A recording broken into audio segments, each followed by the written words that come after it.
We have some special guest speakers, and we may even take some questions when we're all done. So come on over as soon as you're done, and we'll start in just a moment.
Well, we'll go ahead and get started. I want to welcome you all who are here today on the introduction to Cathedral Legacy Giving.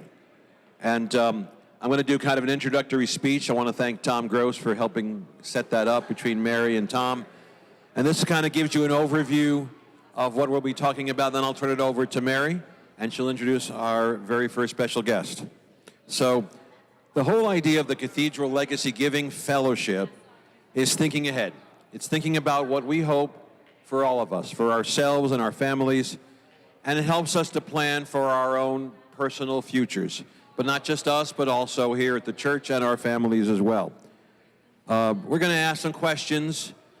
We may have answers to some of those questions. In our cathedral's life, what are our long-term visions for our church and its ministries and its mission? Legacy giving is thinking ahead about what's important in our faith life as it crisscrosses with the life of the cathedral and contributing to our future. So we really are thinking about that very seriously. The Cathedral Legacy Giving Fellowship, or CLGF, which has a very nice, colorful logo, very, thank you, Ed Mailer, invites you to think about sharing your faith through a gift to the church over your lifetime. Most often, legacy gifts are planned gifts. They're made as part of a will or a trust. Legacy giving is not only for the wealthy. Many of us are not wealthy, including myself. Any size gift is a resource that continues this faith community in lovingness of God and loving the people that God loves. See, legacy gifts are a very vital part and have been of our cathedral's ongoing life. Legacy gifts allow us to respond to the changing needs of our community, and as you all know, this is a very much an ongoing concern. They allow us to envision new ministry, inspire us to respond to do Christ's work now and in the future. They allow us to care for our beautiful buildings as they serve Christ's work and Christ's people. Over generations, the saints that came before us in this cathedral made their gifts trusting in their faith in Jesus, our good stewardship, and our vision to build God's beloved community. The Cathedral Legacy Giving Fellowship is our intentional ministry to build support for our vision to grow the cathedral, engage in our neighbors like the library across the street and other parts of our neighborhood, and plan for the future. So today we prepare for the launch of the fellowship. We'll have a very special guest, retired attorney Kim Sindel, will be talking with us in just a moment. She'll explain the basics of wills and their purpose, including the importance of acting now to plan any kind of bequest or legacy gift. We'll also hear from a family, a few of our own, who will talk about their legacy gift as well. Next week, we'll talk a little bit more. We'll do this in two parts. We'll be discussing options to make life income gifts through the Episcopal Church Foundation. It's a financial arm of the Episcopal Church of the U.S. We'll talk about with another family who's made legacy gifts.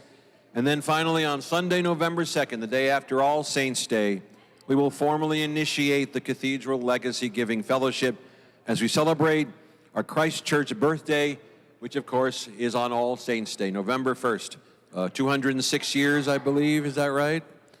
All right, just go ahead and nod. I think that's right. 1819. See, Connor knows, and he just came back, so if he knows, you all have to know that stuff. So, without going any further, we will welcome you to be part of these very, very important steps, and I'd like to turn it over to Mary, who will go ahead and say a few words and introduce Kim for you.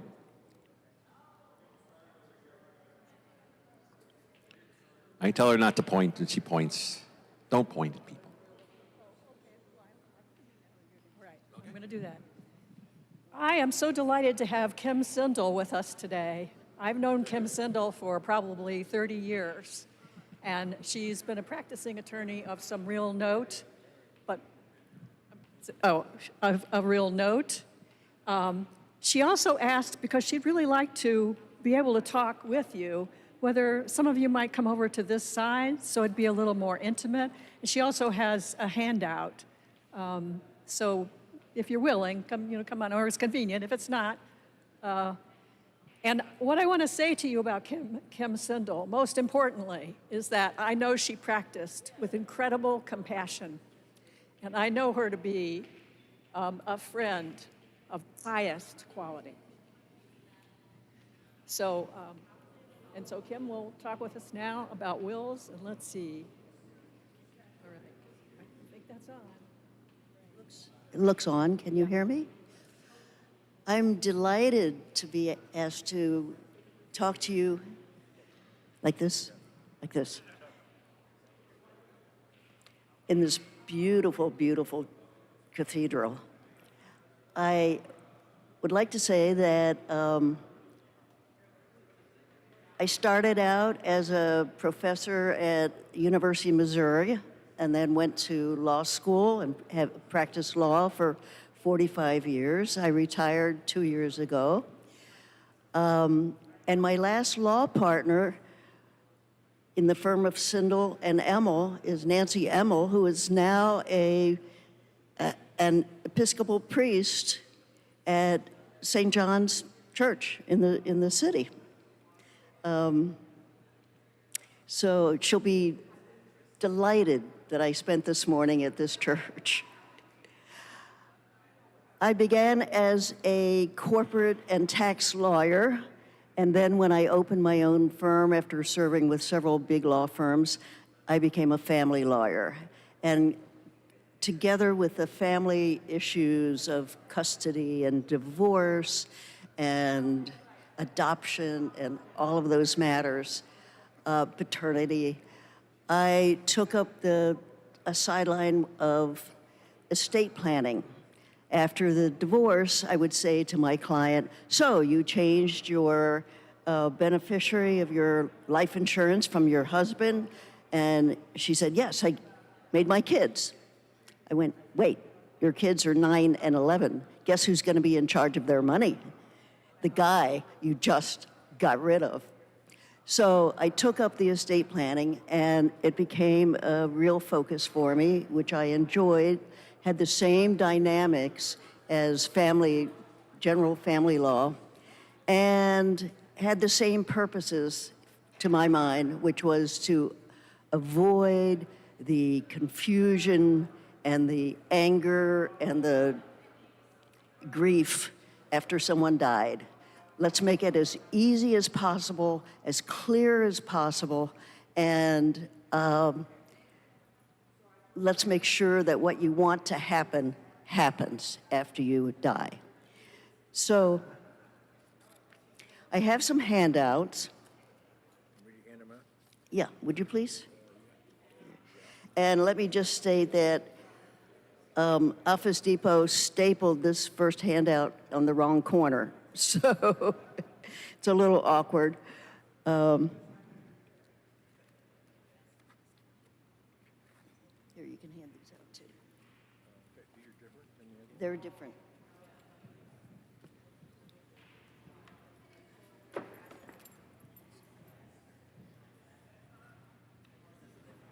This is the second chapter.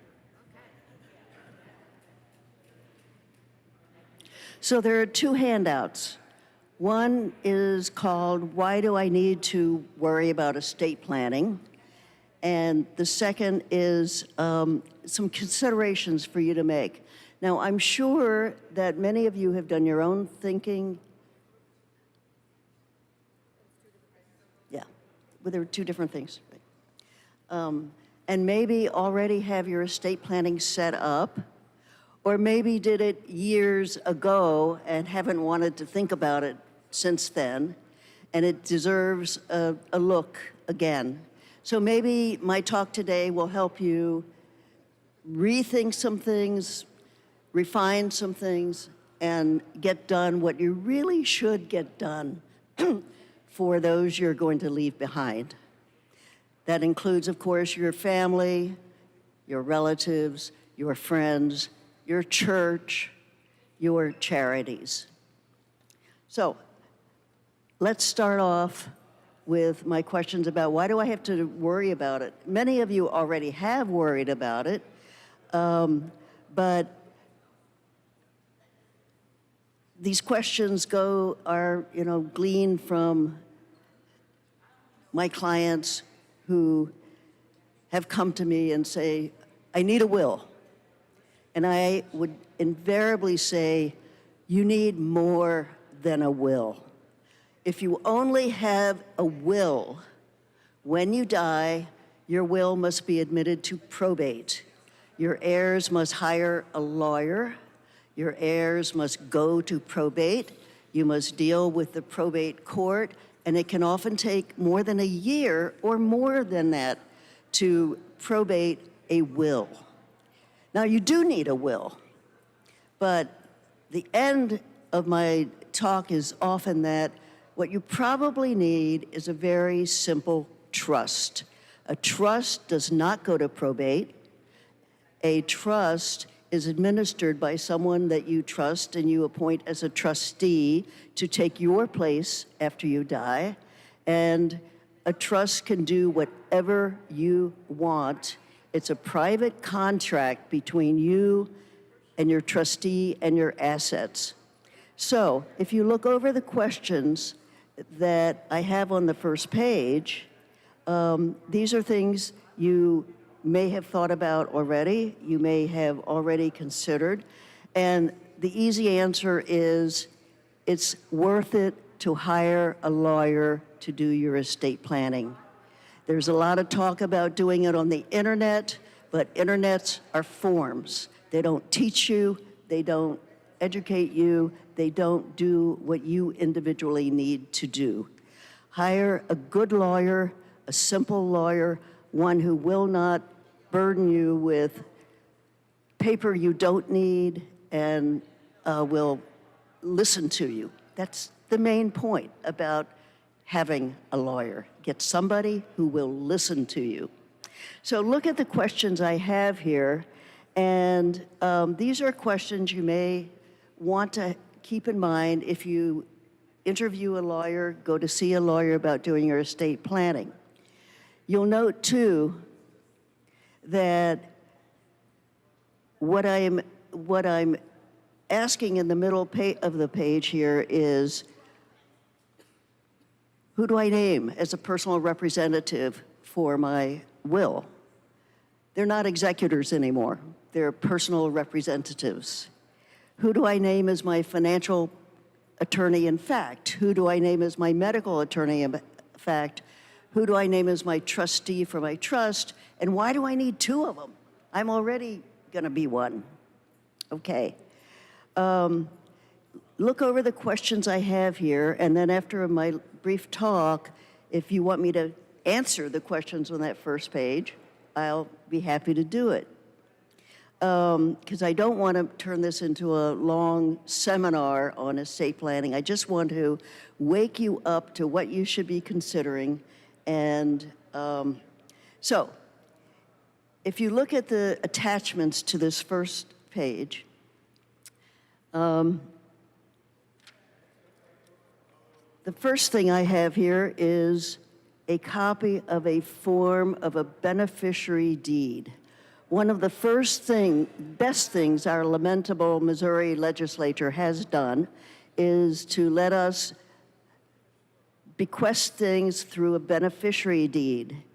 It's a deed that you file relating to your own property, which takes place when you die and automatically transfers title of your property to the person you name in that beneficiary deed. It's filed with the court, with the recorder of deeds. It's revocable. If you change your mind, you simply revoke it. And after you die, the person in charge of your affairs merely alerts the title company and the beneficiary about what they're inheriting. The sample beneficiary deed I have here leaves everything to the trust. Now, as I said, I totally believe in trusts. You don't go to probate. It's a private matter. You can provide that the trustee gets an allowance for doing the work, and you can do whatever you want to do in the trust. So the first document here is a beneficiary deed. You should ask your lawyer about it. You should go in with your title documents so she knows how it's titled, so she can do this. The second document I have attached here is something that should be part of your estate planning, quite beside your assets, and this is the medical directive. Now, every lawyer and every health organization has its own medical directive. I like this one because it first assigns someone to be in charge of your affairs when you cannot be. And it also has an attachment called as an exhibit, which lays out in some detail what you do or do not want to happen in those last moments of extremis. If you are dying and there is no hope of your recovery, then you need some direction for the person who's in charge of your affairs about what you really want. And this Exhibit A sets it out. Now, these are my forms. Your lawyer you consult will have his own, her own, and you can certainly, and I urge you to, look at what he provides you and ask him about it. Make the changes you want. Make it clear about what you want. There is also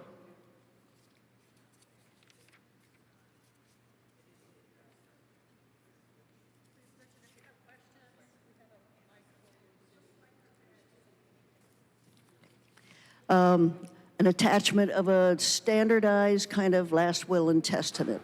And this is what I urge you to go beyond. This last will and testament would be submitted to the probate court when you die, simply to mark your demise for the purpose of your creditors. It's to let them know that you died as a formal record. The creditors have 1 year to come after your estate for whatever they think is out there. Our purpose as lawyers is actually not to leave anything out there for them, all right?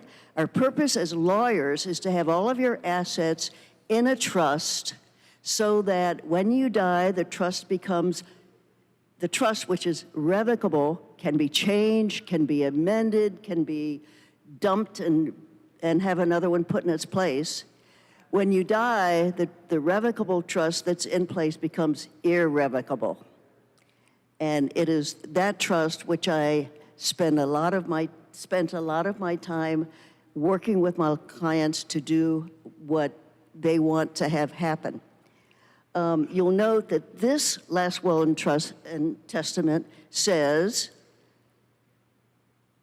if there's any estate when I die, put it in my trust. And that is to simply go to probate court if there is something discovered that you have not put in the trust. And the way you put things into the trust is by retitling it in the trust or having your beneficiary deed put it in the trust when you die, and or have a pay on death to my trust in your accounts, or a transfer on death for your other property. So the point of this last will and testament is to say, first of all, it's filed when you die to alert the creditors. Second of all, if there's anything you have forgotten that has appeared.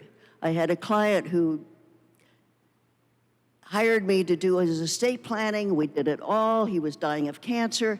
After his death, I discover he owns a piece of real estate with his brother. Didn't think about it, didn't know about it. I had to go to court, to probate court, and get it transferred into his trust so the trustee of his trust could deal with his brother.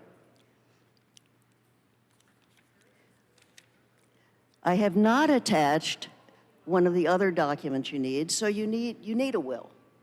You need a medical directive and a designation of an attorney in fact when you cannot do your own medical things. You need a financial power of attorney. Now, the financial power I didn't give you here because they're pretty standard. They just say, when I'm unable to handle my affairs, this person can do it, and then it gives all the powers that they can do it. And every bank has one, every lawyer has one, and they're pretty standard. So I didn't burden you with attaching one. Nor did I attach the trust, okay? Trust should be individualized, should not be fill in the blanks, and should not be 40 pages of unnecessary documentation. I can't tell you how many clients came to see me with an old trust, with a trust, and I'm leafing through it. Where is it? Look, where does it apply to you? Where does it apply to you? And we have sometimes restated the trust. Sometimes we have simply revoked that trust and started from scratch. But your lawyer should give you the paperwork you need for your purposes. So let's So go Kim? to this. Yes. Oh, that's me. Yes. All right. I wonder if you could mention or say where a bequest or a legacy gift would be. I'm sorry. I wonder if you wonder if you could say where a bequest is spelled out. I'm sorry. Where what? Where is a bequest spelled out? Where is the trust spelled out? No, a bequest.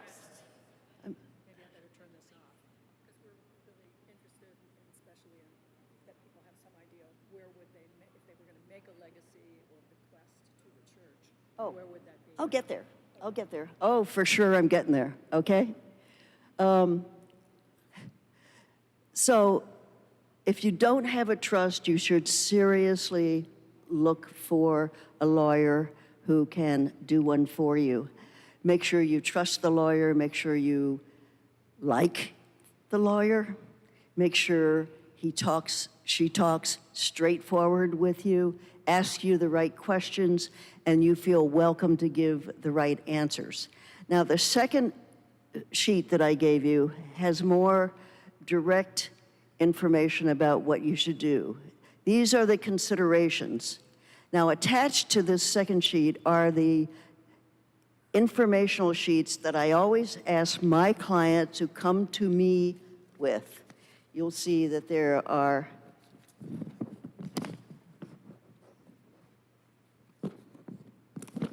starts off with your information. Are you married? Are you divorced? Are you widowed? Because that's information your lawyer needs. Who are your children? How old are they? Where do they live? What are their social security numbers? It's important that the trustee who's administering your trust after you die be able to find your beneficiaries. And so the information that's attached here, you might find helpful to use for yourself as you walk through this. So I've attached the joint estate information, but of course, if you're a single person, you'll relate to it as just by yourself. So, yes? I'm looking at one thing here, and that's the item about wishes regarding your remains. Yes. Who owns the remains when you die? You can say that. Generally, If you're not married, and have no living relatives.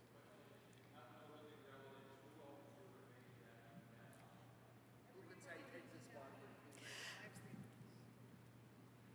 when I practiced, when we did the medical directives, you would name one person to be your attorney, in fact, if you're not able to take care of your own medical care. You would then name a second person in case that person was not available. So on my little information sheet, I say, give me 2 people you trust to be trustees or attorneys, in fact. In my documents that they then filled out for the medical directives, I had my clients specify what they wanted to do with their remains. And so in fact, the attorney, in fact, you name would be the privileged one to decide what to do. Now, I mind you, I would tell my clients, this is not legally binding because a power of attorney only is valid as long as you're alive. But at least in this document, you are saying what you want to have happen. Now, I don't think anybody could sue your attorney, in fact, for not doing it because it's precative only. It's what I want to have happen. Who owns your remains? I don't know. I don't know. Because we always met to talk about what you wanted to do with your remains and to give your attorney, in fact, some direction about it. If you have decided, for instance, to donate your body to a medical school, you would attach your paperwork to this power of attorney to tell your attorney, in fact, here it is, here's the paperwork. When I did estate planning for my clients, I usually walked out with a binder, which was all of these documents together, including the donative paperwork for your body donation. You can also say, bury me in, Christchurch Cemetery. Or cremate me and scatter my ashes in the Merrimack River, which I love. So at least you leave something about your desires. And the appropriate place, it seems to me, is in the medical directive in that separate exhibit so that there is an opportunity to see what you want. Yes.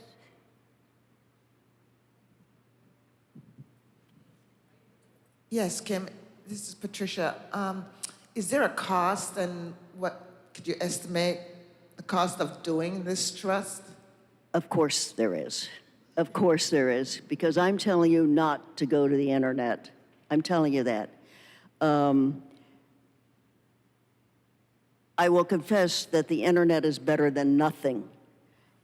one reason I got into estate planning, besides my post-divorce clients, was the anger, the grief, the stuff that went on between family members. Because I represented 3 generations over the career of my career. And I would see what happened at the hospital bed often, or at the cemetery, about what to do about their stuff. So one of the things that's in the stuff here, and I'll get back to your question in a minute, is, should be the last.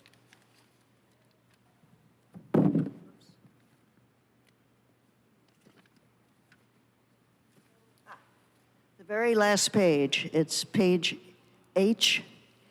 This is a list disposing of my personal property. People argue about money, but money goes its own way with its pay on death or its transfer on death or through the trust, okay? What they mostly argue about is the stuff. You do your heirs the best favor you can by writing down and leaving the list of what you want to do with your stuff, your antiques, your art, your family photographs. The most minute things make for the biggest issues among grieving families. So, a trust. And this is, a trust is a private contract that you make under the state law with yourself and a trustee. You put your property in that trust, and that trust then governs what happens to your property. While you're alive, your trust generally says, I can do whatever I want with it. It's my stuff. I can take money out, I can put money in, I'm the trustee, I'm the beneficiary, I can do whatever I want. The trust then arranges to put very clearly what happens when you're no longer the trustee because, quite frankly, you've died. Who then takes over? Your successor trustee. And one of my questions that I ask you to ask yourself on the first thing about who do I appoint as my trustee, it need not necessarily be your oldest child, not if he's a profligate guy who has fusses with all of his siblings, all right? It need not be any child. It should be a responsible adult who does, in fact, know your children so they in your place, can deal with the money issues with your children. And then it should be a second person who can succeed that trustee should something happen to that person or that person decide not to do it. It is an onerous job, as you may imagine, because the successor trustee has to read the trust, marshal the assets, find out what you've put into the trust. And the worst thing possible is for someone to say, but I have a trust. And I would say, but there's nothing in it. You didn't bother titling anything in the trust. You didn't bother saying things get transferred to the trust on my death with, for instance, a beneficiary deed. You didn't bother saying when I die, this account goes into my trust to pay my bills and to give away to my children. So a trust then, first of all, appoints these at least 2 people to take charge after you die. And if your children object that they're embarrassed and ashamed that you didn't appoint them as trustee, it's a matter of, it's a lot of work.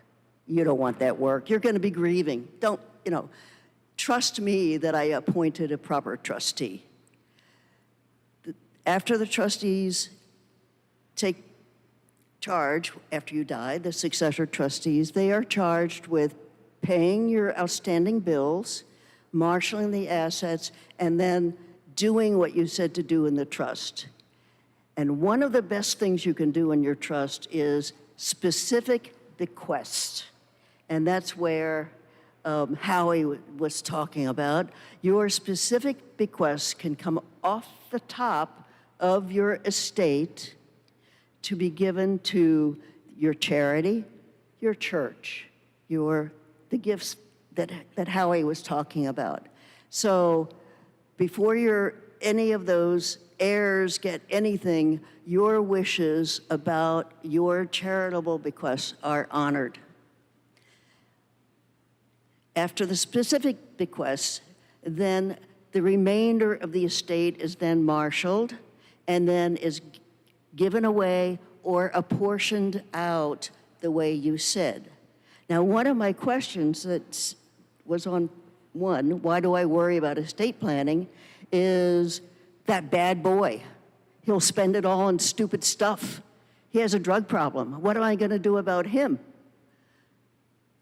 The trust can arrange for the money to be kept in trust and to be doled out as you decree or as the trustee finds reasonable for that particular bad boy, including sending him to rehab should it be necessary. What about my disabled child? What shall I do about my disabled child? My disabled child gets services from the state. You know, gets special services, gets individual education plans, or maybe in a group home. If the state finds out that my child is inheriting money, gone. He'll be paying for it himself. Interestingly enough, a very smart Missouri legislature had a disabled child and passed the Special Needs Trust Law, which allows your lawyer to build into your trust a sub-trust called a Special Needs Trust, which allows the trustee to give that child only what won't kick him out of his programs. Take him on vacations, buy him special clothes, take him on a celebration, on a cruise, but won't substitute for anything that he's already getting. What about my house? Well, you've put your house in the trust, and you've also said in your trust that so long as my elderly uncle is living in that house, and I'm dead, the trustee will still take care of him and keep him in the house as long as he can, pay the bills for the house until he no longer needs that. A trust is infinitely malleable. So what about my child? So I wanted to just kind of, if I could, segue right there, because it seems like you're saying that the will is somewhat inferior to a trust as far as its flexibility of doing what you want. Okay, necessary, but definitely inferior. Right, and I'm sorry. A will cannot do what a trust can do. Okay. A will is probated by a probate court who wants to get rid of your case as fast as possible, do what the will says, done. Right. A trust can go on for years. And sometimes my clients say, well, how long can it go? Well, it can go as long as your trustees are willing to do it. But we always build in like a fallback provision which says if those two trustees are not available, there's a corporate trustee appointed. Every big bank has a trust company which has corporate trustees who are paid for their duties, but are there for the fallback. there was another question that someone passed to me, which was that we know that you're basically retired, but you don't do financial planning now, right? No. You would need to find another good, credible person. Yeah, to I'm do not that. handing out my card today. Right, okay. You could hand out your card, but other than that, just to be clarified that she's Right, not right. talking about, she's telling you her passion for the work that she's done for quite a long time. Right. I wonder if there are other questions that people have before we run out of steam, before we run out of time. if there are any other particular questions we have, because we do have some other people to speak and tell us a little bit about their experience of being legacy givers. And I appreciate that you've addressed a number of really important issues. Someone had asked about the cost of a will, of a trust, I'm sorry. I never did answer that question. I can't predict what it will cost for you. I know that I charged below a market rate, basically, because by the time I did estate planning for my clients, I knew them, I knew what their situation was, and I would do a single person's estate planning for $2,000. I would do joint estate planning, because it was twice the documentation, for $4,000. I probably was not charging enough. You should ask what it costs when you interview your lawyer, and you should ask what it will include when you interview your lawyer. Lee asked, is there a way to do a cheap trust? Well, I'm telling you not to go to the internet. It might be wise for you to survey the internet to see what the form looks like. Generally, the trust would identify you, your children, your trustees, and then your specific bequests, and then how much goes to your children, and if there are grandchildren, how much you want to go to your grandchildren. A good trust will actually cover all the bases, so that, for instance, you go, well, I've got a good friend, I've got one child, but what happens if none of those are around?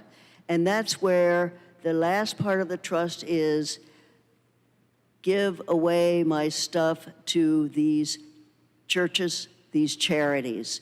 That's wrap it up, give it all away if there's nobody personal to give it to. And my trust always did. Started off with specific bequests, such as to your church, then to the general family distributions, or whether it was going to stay in trust for the sake of that sick child, the special needs child, and then if that child is no longer around, to your grandchildren, and how long it's going to stay in trust for your grandchildren.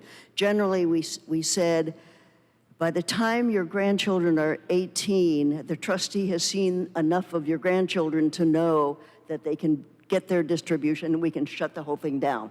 It'll be done. Kim? Yes. Sorry, it's not the voice of God. So, because of time, we'll probably be moving along a little bit, but I wanted to tell everybody that we do have one question from the floor from out here, and we're going to go ahead and ask that. And then we'll hear from the Barneys. And then if you guys, Kim, are you able to stay a little bit after that, or? My phone number is on the first sheet here, okay? I will not represent you. I don't want to do this anymore. I'm retired. I'm 79. It's about time I stopped. But if you have a question, or I'll be happy to talk on the phone with you, okay? Just give me a call, identify yourself, and I'll be happy to answer your questions. Okay, well, let me ask you this final question. Somebody did ask from the audience if it needs to be an attorney. Is that something that you would recommend? Needs to be an attorney? Or? I do. I do. As you might imagine, posthumous affairs often incur lawsuits. Disgruntled heirs, unhappy people. The better drafted your documents are, the safer all your heirs are, the safer you are about getting your wishes fulfilled. You do need an attorney. There are cases in which the courts certainly, accept handwritten things, but a good will is notarized and witnessed. A trust is notarized and not witnessed, but notarized, and all your accompanying documents are notarized as well. And once you have your documents, do not put them in a safety deposit box. When you die, the bank is going to lock up your safety deposit box and you're going to need a court order to get into it. So keep them in a fireproof box in your house or in another safe place. And for heaven's sakes, when you have your final documents, make sure your trustees and your attorneys, in fact, get copies so they all know what's going to happen, can ask you questions while you're alive about your intents, and no one has to be scrabbling in the midst of their grief. Kim, thank you so much. I appreciate everything you've given us today and information-wise. And I'm going to bring this mic up front, and I'm going to switch. You can hold on to that one for a second. And we're going to hear from someone who has already begun the process and has created a legacy trust, our own Steve Barney. Steve, is it okay? You want to say a few words about that? Or okay, ladies first. Karen, thank you.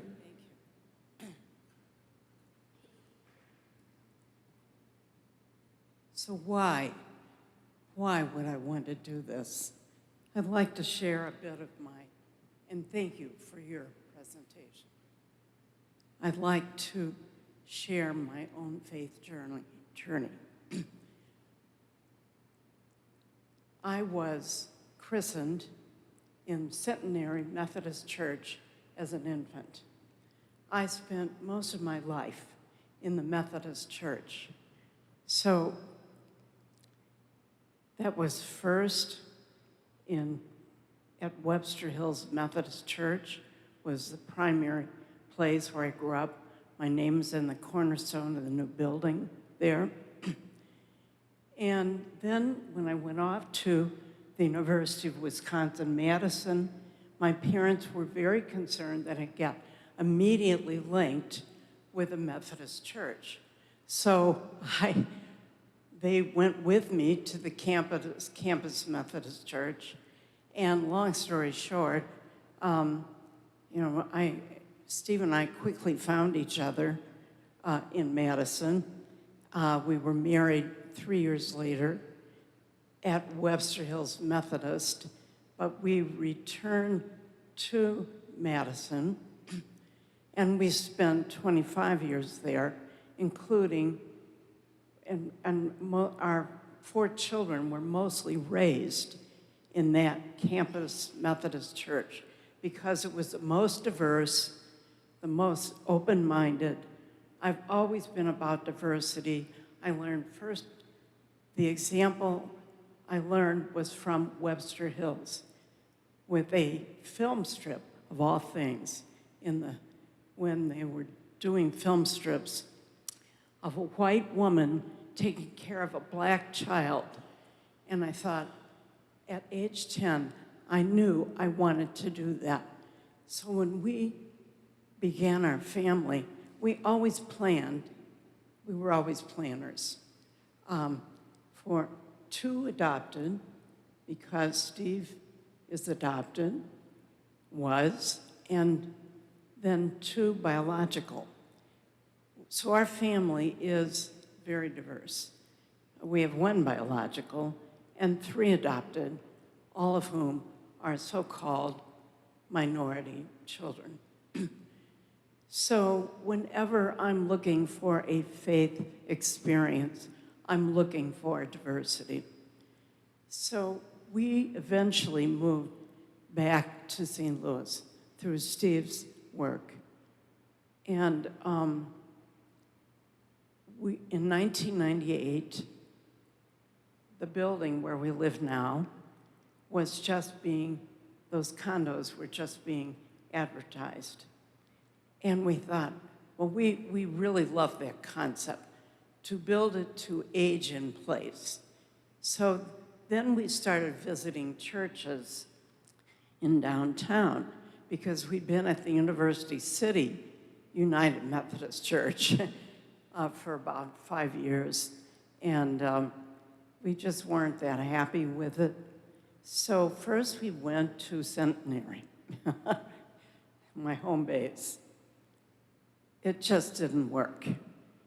Then we came here, and I will never forget walking into Christ Church Cathedral, and like I said, 1998, there was a hanging on the side wall that said, This church has AIDS.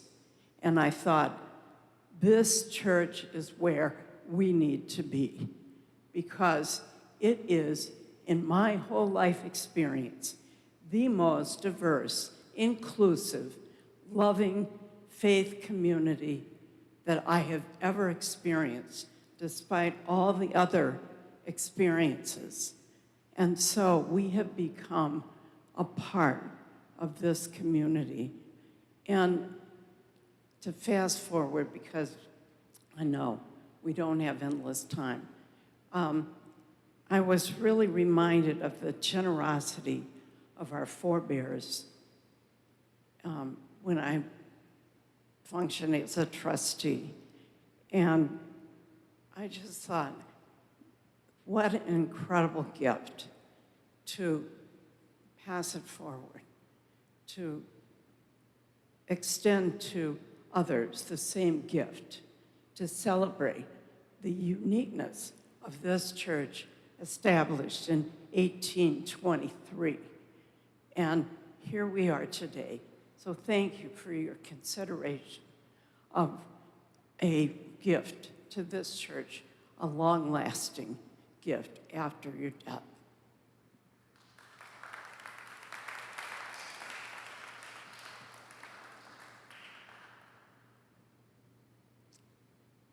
When I was on the chapter for 3 years, actually, I was very struck when we did the budgeting process.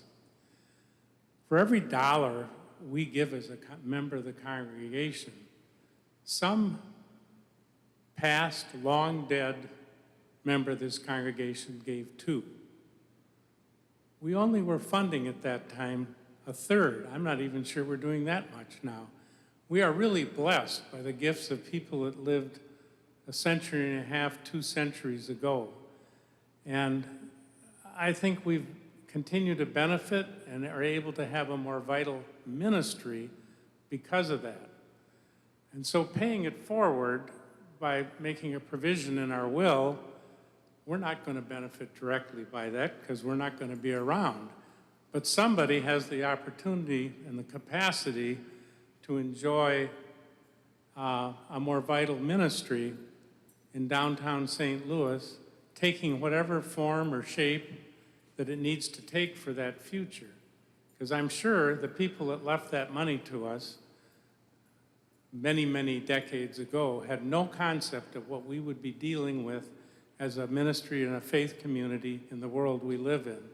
So it's a leap of faith, but it's one that can give us the comfort of paying forward that which we have been able to be a part of. Thank you.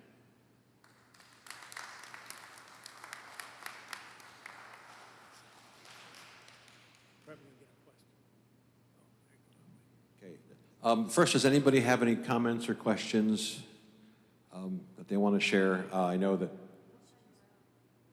Okay, so Kim is going to be able to stay for a little bit after we finish. We're kind of wrapping up here. First off, thank you guys, Steve and Karen. From my heart, I hear everything that you're saying, and it's so meaningful and it's important. We would always, as we mentioned before, suggest that talk to your financial planners, talk to your attorneys, and next Sunday we will have another session with some more discussion about this. So if you think of any questions during the week, you can send them to Mary or myself in the interim, or just bring them with you next Sunday, and hopefully we'll see you then. Thank you so much. Thank you to Kim. Thank you to Steve and Karen. And thank you all for staying. It's good to see all of you. And